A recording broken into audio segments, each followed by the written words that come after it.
But it does get to that point where it's like, okay, what's really important, because I can only do so much, and what's really fulfilling me, what do I have time for? And you got to, like, your tree grows and you got to, like, trim the branches so that it can thrive, right? So hello, my name is Brandy Hofer, your host of the Color Me Happy podcast. I am so glad you're here. I appreciate your time. Thank you so much. If you want more weekly content just like this, be sure to like and subscribe to our channel. If you have any questions, feel free to reach out on Instagram at Brandy Hofer Studios anytime. I'm happy to chat. That's where I sit. And I'm so glad you're here, and I cannot wait for you to dive in. So give us a like and subscribe and check the rest of our channel out. Yeah, so you go through that like struggle stage as a creative, and you never really expect, and like I was in that like motion of like, I need this job, I need this job, I need this job, and I don't really know how to turn it off. Yeah, it's addicting. It's definitely like a dopamine hit. You're like, yay, it's here. Yeah, except for now, like I don't need extra jobs. Right. So it's like I'm the last almost 2 years, like, and then I just say yes because I'm that kind of person, and it's just, it's getting great. It's getting nutty. But, and also maybe it's fear-based because I'm like, what if I say no to this, like, what if the opportunity doesn't come up for this next one? Like, it's just, it's from almost like a decade of struggling or more, and then, transitioning into so many other things. And it's just, yeah, I'm not complaining. Right. No, I understand. I totally understand. I'm a project junkie myself, and I love it. But it does get to that point where it's like, okay, what's really important, because I can only do so much, and what's really fulfilling me, what do I have time for? And you got to, like, your tree grows and you got to, like, trim the branches so that it can thrive, right? So it's a process. It is. And that's it is a really cool thing to choose, to be able to choose to be in the position, because I wasn't always in that position, but to choose what you love. I just like really love a lot of things. So like 8 things. But it's great because for here, like we started with talking about murals. Murals is very seasonal. Mm-hmm. So it's not something I have to like worry about, except now today I found something you can paint on and install on a wall. So now I can install murals in the winter. Oh, awesome. Like that paper that sticks to the walls? No, it is, we can do that, but I haven't done it yet, but I know 2 artists that just do that process, and it's more of like a signage process. They're still designing the murals. So I'm not calling them muralists. They're still muralists. They're just doing a different way of installation. Yeah. It's called ACP. It's plastic coated aluminum, and a lot of the sign companies use it. So you can sand and prime it. And so I can paint it in studio in panels and then take it on site and install it. So nice. All right. Yeah, it'll be my first time using it. I have a friend in Saskatchewan here in Canada who has done it, like a 30-foot one on a rink. So we'll see. We'll see. Yeah. Yeah. And you can stay home longer, right? And do what you want to do, and just even have someone else install it. Yeah. I actually, when I go pick it up, I'm going to ask them. Like, so also, yes, would you be interested in putting this up, please? Yeah. That would be great. Yeah, it was actually, they were super nice once they figured out who I was, because I do local murals. They're like, oh, we'll just help you out. And so on-site signs, they're helping me out. So it's really nice. So I assume they will probably help me out, which our community is pretty cool like that. We're really lucky. So speaking of being a project junkie, we just had you, I just re-released your Money Monster podcast, and I cut it down a lot. So it's like a shortened version of that. And it's so good. Your advice is so wonderful because you're an art therapist and you've done a lot of things, so you have a lot of experience. But yeah, speaking of being a project junkie, what do you have on the go right now? Oh my goodness. Well, the biggest project that I've been working on right now this past year, usually like the beginning of the year, I'll say I'm going to work on 3 things, right? And the one that's related to art, I'll have to show it to you. It's a new book. It's called Art as Therapy for Youth. So I'll show you. It's all in the works. Oh my It's gosh. actually, Is it done?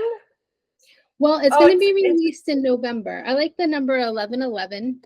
And so it's 88 art exercises that and 88 videos to go with each one of these, so that it's I showing, want this so bad. yeah, either parents, clinicians, teachers. It's learning how to build a relationship with a child or adolescent, and then showing them how to use art to express their feelings. So it goes through, each of the chapters goes through different emotions, whether it's anxiety and overwhelm, whether it's grief, whether it's how to make relationships with people, like nurture them, decision making, like how to use art in a way to facilitate expressing those emotions, and like what questions to ask and things like that. So it's super user friendly, and I'm really excited about it. I don't know if you know this, but this is going to be a huge resource and tool for so many people. I am so stoked. I don't know if you know this, but I've been worked in the school system for 20 years now. I work in neighborhood schools by my house as an art therapist, and there's not many art therapists in the United States working in schools. And I just feel like this is kind of like a gateway. It's not necessarily art therapy because it's not with an art therapist, but it's just a way to use art as let's just say it's like a gateway to connect with kids, to say, oh, wow, this is an opportunity to express myself in this way. And because a lot of people just don't know how to do that. I bet you do it a lot with your kids. I know that you're always in your studio express. It probably comes very naturally to you. But I think a lot of people don't know like tools and techniques, and this would be an opportunity for them to try it out. Yeah, I actually, so 2 years ago, founded an art academy in our public school system. And Awesome. so mine's not like therapy based, it was just instinctual.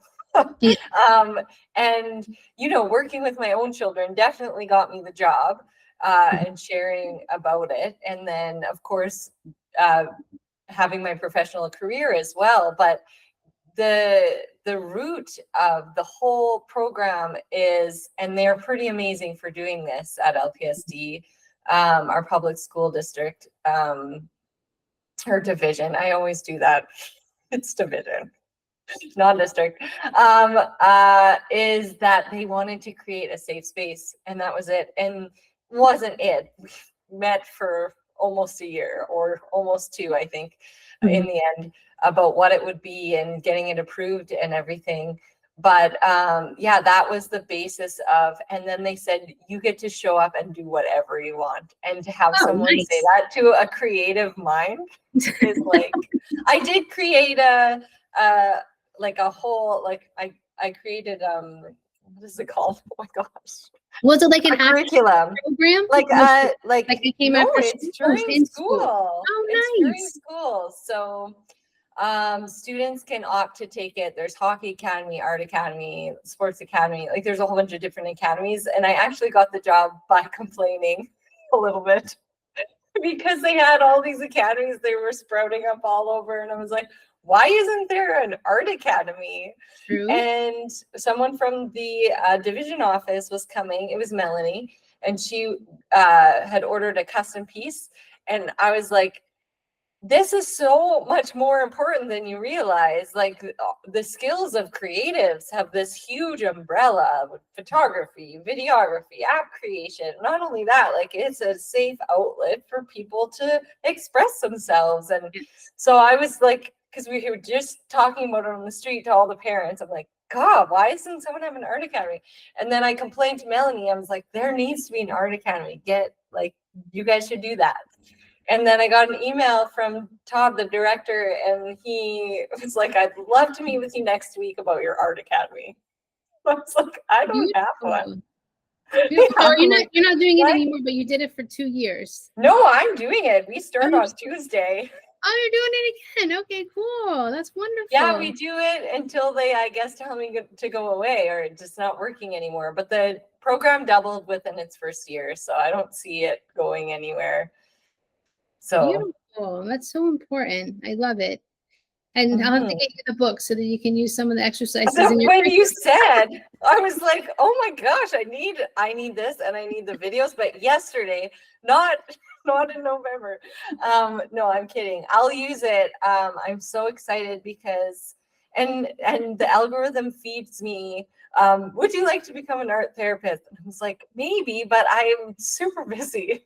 Right. Yeah, Because I just know that it would be such a useful tool for the kids, or I'll just pair up with the therapists that are already in the school, or like use your resources, or you know what I mean? Like yeah, definitely. it's something new to learn. So tell me more, like what inspired you to do this? Well, I definitely from working in the school system for 20 years and just knowing that the kids need these outlets. I know mental health has, like, since COVID, it's been blowing up, which is great. People are more accepting of it. They're like, what is it? But I remember 20 years ago, starting working in the school system, I would say I'm an art therapist. They're like, what is that? What do you do? And then having to explain, yeah, like, what is that? So just like educating people, but now it's, there's a Barbie out that's an art therapist. Like we're getting, more well known. But what really inspired is just giving kids that outlet, because I just feel that they need to know that art is that go-to, that it can be easy, that it can be fun, that it's a way, right? And I just see that kids, being able to get like the mental health if they need that, the mental health component, but also just being able to use it as like a fun way to build relationships with kids. Because, if you're a grandparent, if you're a teacher, if you're a parent and you're saying, hey, I want to be able to connect with you. I know that you're going through something and you're having these different emotions. Let's try this out. Because sometimes we don't always want to talk about it, but we can make art about it. So it's just that alternative way to process the feelings. Yeah. Oh, for sure. And not only kids, but adults. It's a very useful tool. But once you get, I think it's important the work you're doing in schools, because it's like teaching them that there is that outlet in the first place. Mm-hmm.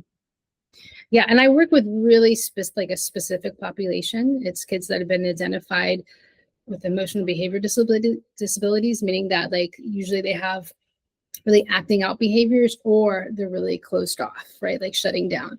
So it's so specialized, but I really want kids to have that opportunity, no matter whatever your label is or whatever you're going through. We all have those emotions, right? And just being able to learn how to regulate them is incredibly important. So that's my goal. Is I see it as a gateway of getting art therapy in the schools. That would be like in my lifetime. If we can get art therapy in every school, that would be amazing. Oh, that's a thing, right? Like, there's got to be more you and me people to do things like that, because the reason we did it, I was like, I wish I had this growing up. I wish I would have had, not like, thank good. Jeff Stewart was a great art teacher. He didn't really care though anymore after 35 years. And he still was like, noticed that I had like, was interested in that area or thrived in that area. And he would like search through the back closet and like get me like 30-year-old oil paint. Aww. Like, do you want to try oil paint? Here, I have some. And they're like so old. But like he still like there was encouragement and stuff. But like, what if we caught them like at age 8 or 9, or when they're still psyched about it? Yes, that's okay to make a mess. Yeah. And so like, and I can tell you it declines very rapidly within those years. Like from, I would say like 10 to 12. Like it's like you know, when, and I'm sure you see it too, when, you know, they start thinking about what their peers feel about them. And then of course, like everyone, the dreaded like hormonal changes, like literally you can see it. They're physically and mentally just whop, like they've hit this giant wall, and it's harder to get through to them. Most of, well, the whole thing with the judgment, like you're saying with the peers, and then judgment of themselves, of that perfectionism, it has to look a certain way, and they're trying to make something that looks a certain way. So it's kind of like letting go of all of that, because it's not about the product, even though we love the product, it's more about that process of, let me just get it out. And like, what are like those lines, those shapes, what's the symbolism?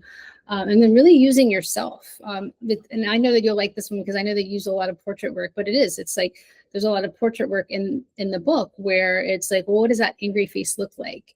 Take that picture and then, you know, create those lines and designs around it. Or what does the sadness look like?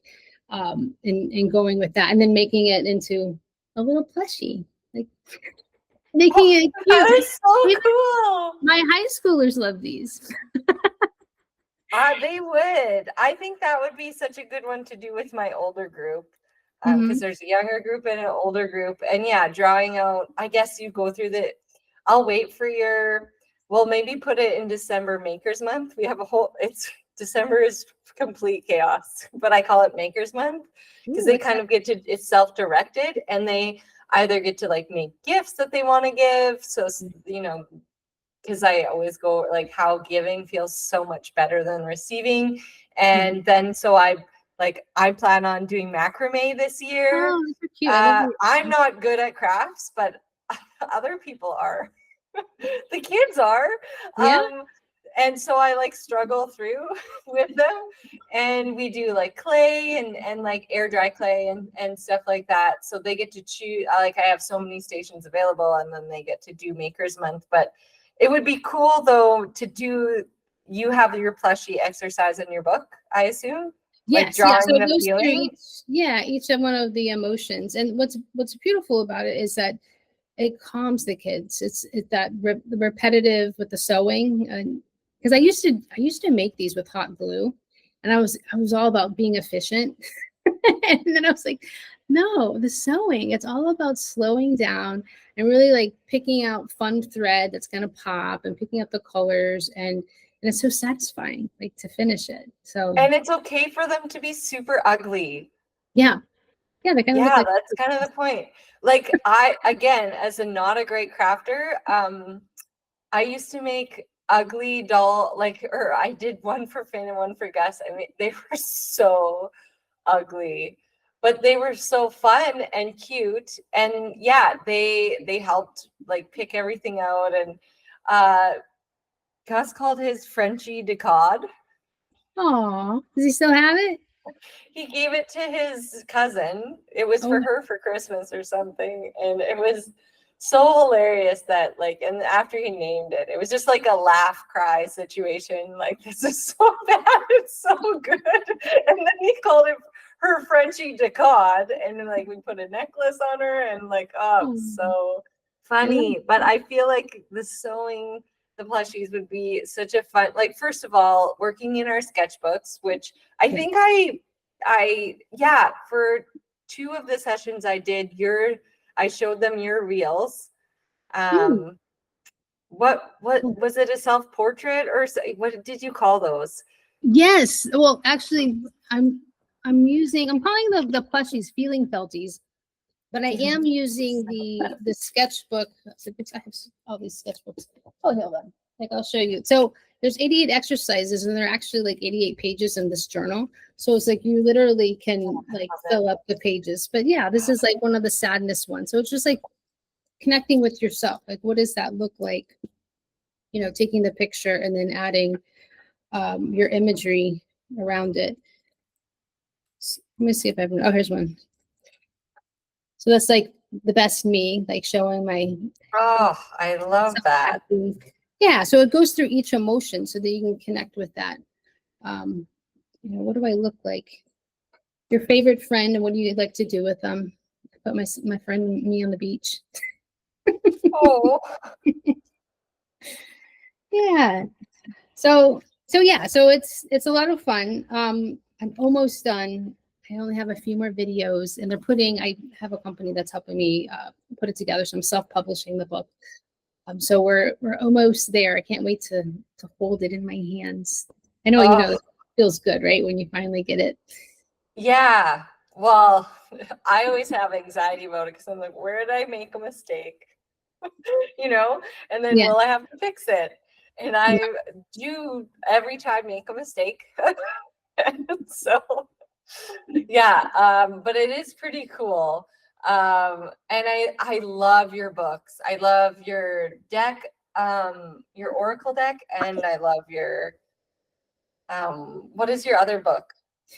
I've actually done a few. I did the Art of Healing and Manifesting, Essential Art Therapy Exercises, and Anxiety Relief Activity book.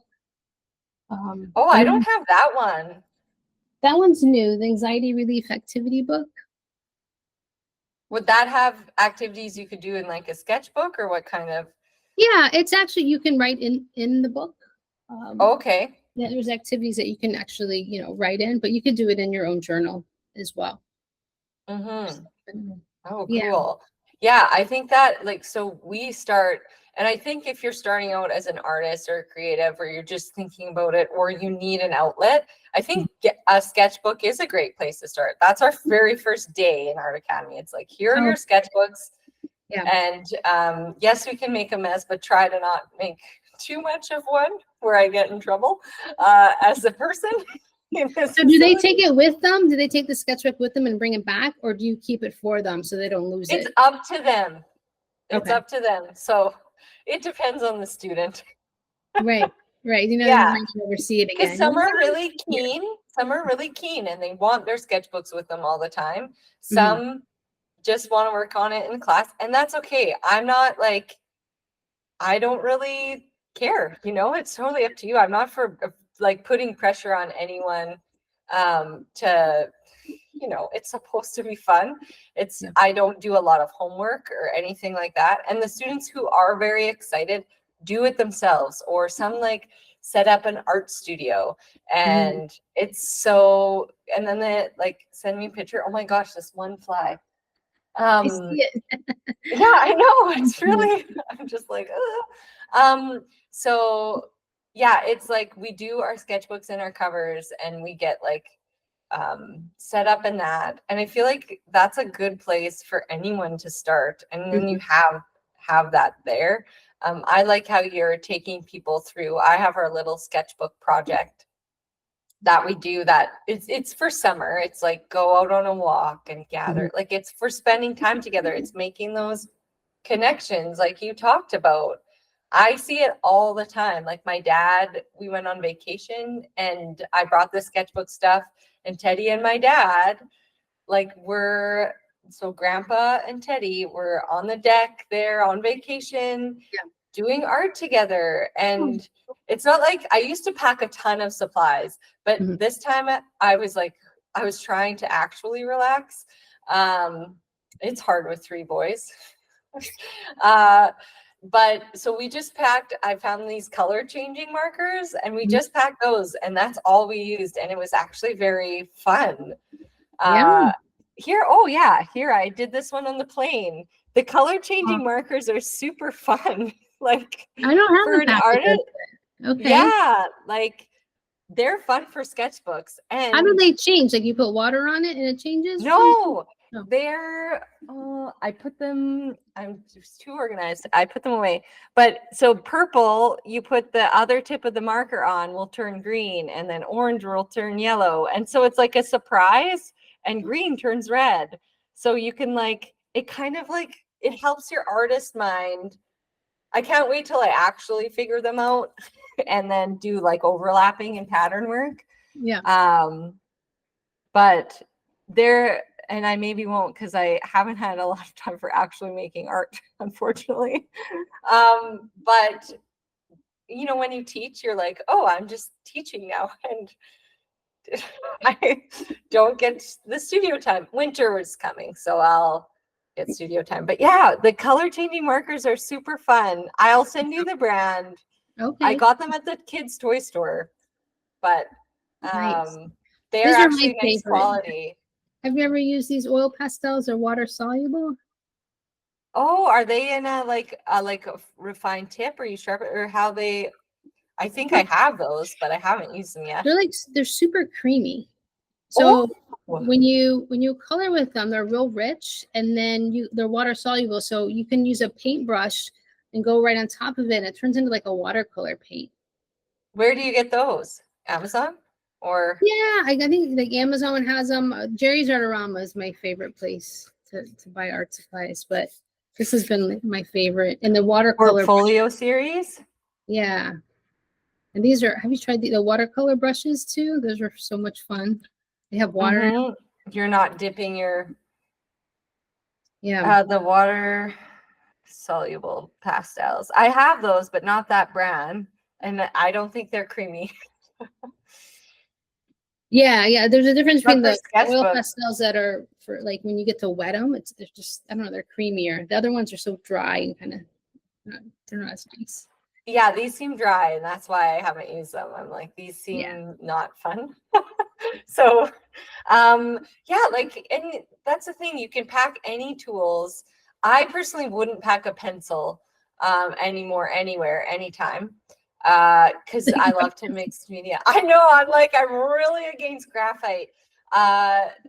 You know, so many people, it's just because like so many people used it when we were growing up, and they like try to get these real like hyper realistic things, and I think it like it's not the point of creativity. Fine, if you love that, that's great. That is okay. I am not shaming you whatsoever. If that's how you love to create, super, I'm glad you're creating. But I personally love mixing medias, doing emotional, right? Like you're probably a little bit of an expressionist yourself in that way. Yeah, I do. And I like mixing the acrylic with the oil. I like collage too. Like mixing in the collage is fun. yeah, It's so I definitely keep pencils out of the art academy because I see the kids just like tighten up, and they're like, you know, the little lines, and they get really nitpicky. And so I try to stick to like chalk pastels and anything that keeps you like loose and free. And that's kind of like a release instead of like this needs to look a certain way. And of course, graphite resists Prismacolor pencil crayons, and then it doesn't like mesh well with other mediums. It tends to gray them out while you're mixing or if it's wet. So yeah, I've had a little bit of a few run-ins online recently with some people who I'm like, wow, I didn't realize art was so offensive if you did it in a certain way to some people. Oh, really? But Online? I just have some reels taking off where I show my technique, which is like empowering and freeing and fun. And so some people, you know, it's cheating or whatever, you know, like it's a little frustrating, disheartening, but I'm not going to stop. Yeah, well, I think that's part like as we grow and expand, there's always going to someone that's going to have a comment and an opinion, and it's just Many being able people. to, just block it off the bubble. Just like you're not coming in, so Yeah, it doesn't matter. Yeah. No, totally. And I just want people to be nice, and it's so hard when they're not. I just don't understand unkindness. And that's okay. I hope I continue to not, you know, continue to feel that way. So as I want to hear, do you have a story, I should say, of a good example of how your tools and your techniques like maybe helped an individual person or continues to help groups of people? I'd love to hear like a success story, or not even, or just a story. It doesn't have to be successful. Yeah. Well, I work in my community. I work very close to home, which is nice. And I go to an elementary school, a middle school, and a high school. And so throughout the week, I'm kind of traveling different places. And it's nice because a lot of times I'll work with these students from elementary to middle school to high school. And just to see them change and, mature, and they might start off behaviorally acting out or not knowing how to express themselves in an appropriate way. And then teaching them art, teaching them how to use the art, how to express themselves, and they get super creative. And being able to go through middle school, like seeing them gain it as like their strength, and then go into high school, and just like blossom, and then wanting to use it as their career. I have one student who actually graduated last year. She was awesome. I remember meeting her actually in sixth grade, and she was just so shut down, no friends, didn't know how to socialize, and she, oh my gosh, she blossomed so much that in high school, she formed her own club. She became the prom queen. I was shocked. She got chosen for prom queen. And one of the last projects we did together, she worked on this project for a year, was that she made this giant sculpture out of clay that was a queen bee. And it had some character that she loves in one of her, I don't know, anime or something. But she has like the peacock feathers coming out. Like we put false eyelashes on it.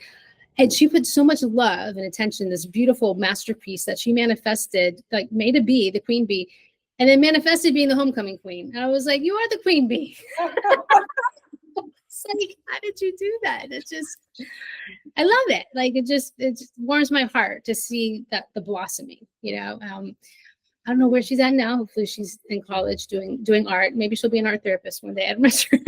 But I love that. I love just seeing them like hone in on the craft and own it. It's like, I'm an artist and this is who I am.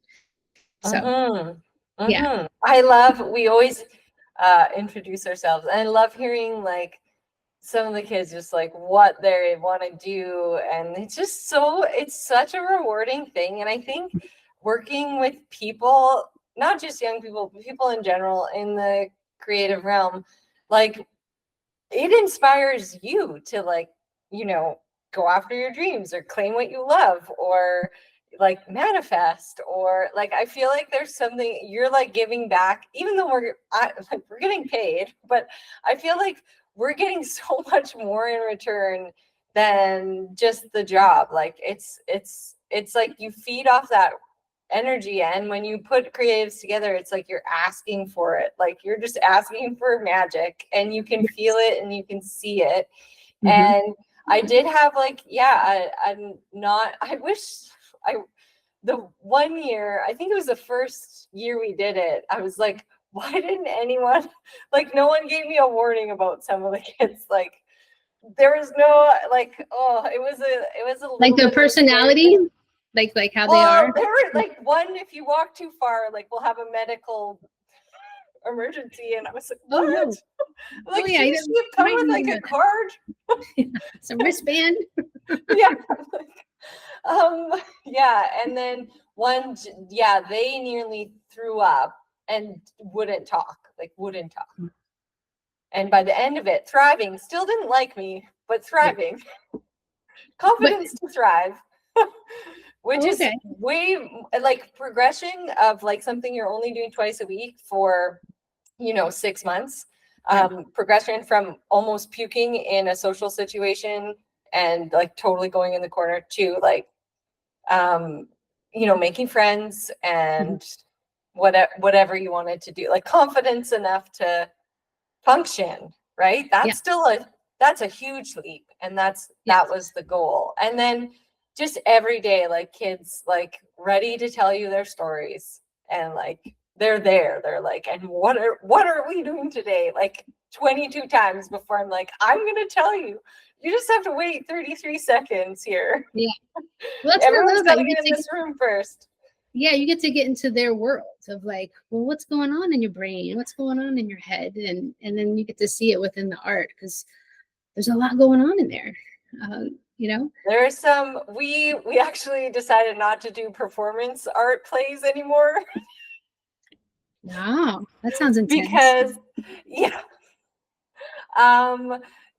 Because we actually have an amazing person who runs Center Stage Studios, and it's like a performance thing. And I know a lot of those students are already in there acting and writing and doing whatever. And so I'm like, and it was like a lot of murder and a lot of like drama. Yeah. And I was taking a video, and I work with, actually, it's our friend in my neighborhood ended up being, because I have to be paired with a teacher because I don't have my degree. And I was videotaping, and I like slowly put it down and was like, I don't think we can tape this. He's like, Right. "You It's can't watch probably it." coming from a video game. Like they're reenacting. I don't know. I was thinking like more like Netflix series, sort of. You know, like there's teenage whatever vampire show, like there's stuff. I was just like, we can't capture this. I won't be resharing. Yeah. I will be deleting it. Murder! We're just like, oh my gosh. But like, again, they felt safe enough to totally be themselves, be goofy, and it's pretty cool. Like, teachers are pretty lucky in that way, that there's neat parts that they get to see with their students growing all the time. I think teachers are saints, really. They are. They really are. Definitely should get paid more. Especially there. I don't know if you know, well, you probably don't. She's Florida-based artist, Ashley Cassens. She actually quit her full-time teaching job 2 years ago and started doing murals full-time. And wow. she made like $42,000 a year. I was like, oh my gosh, that is not. And she's like, and I beat it. I was like, well, it's not hard to beat, for sure. Wow, so that's amazing. I'll have to look her up. I love mural art. She's the best. She's so fun. You would love her. And she's just like, she's fun to message. She's fun to connect with on Insta. But yeah, she has been doing really well with that. And, you know, I think teachers get a little bit burnt out. Like, I think they make more like $80,000-$90,000 a year here. I know the like money exchange is not the same, so it's not that much more, but yeah, they like, because they're having kids show up and they have to teach them something that kids don't necessarily want to learn. So right. Yeah, it's different. Like we're the fun people of yeah, they all signed up to be there. Yeah, they want to be there. But but you know, the same thing is that the teachers also need the self-care so they don't get burned out. So they need to be making art as well. Personally, I think everyone needs it. It's the medicine of the future. Yeah, and you're gonna get it in every school. That's your lifetime goal. Yes. I think you should try some form of it anyway. Or maybe that's what your whole program will do. It will get it into every school. Well, I wrote it in the book, so it's like it's written down, it's official. Yeah. I'm putting it up. Hey, so many times have I written something down in the last few years and it's come true, and I'm just like I'm speechless most of the time. I'm just like, it happened. Like, this is very powerful. Yeah. Wow. Like, it is crazy. And we talked about that a lot in previous episodes. And it is nutso butso how manifestation works. And if you do those little steps every day, like, it is just like, anything is possible if you want to do it, if you see it happening. But yeah, I see your program being a very useful. I'm going to show all the teachers as soon as you get it out there. I'm ready. I'm excited to share it with you. It's almost there. It's finishing up. Yeah, 11/11. It's your official launch date. Yeah, I like that number, so I thought that would be a good time. Oh, perfect. That's soon. I hope that doesn't cause you anxiety, but it's coming up soon. It's sneaking up. So great.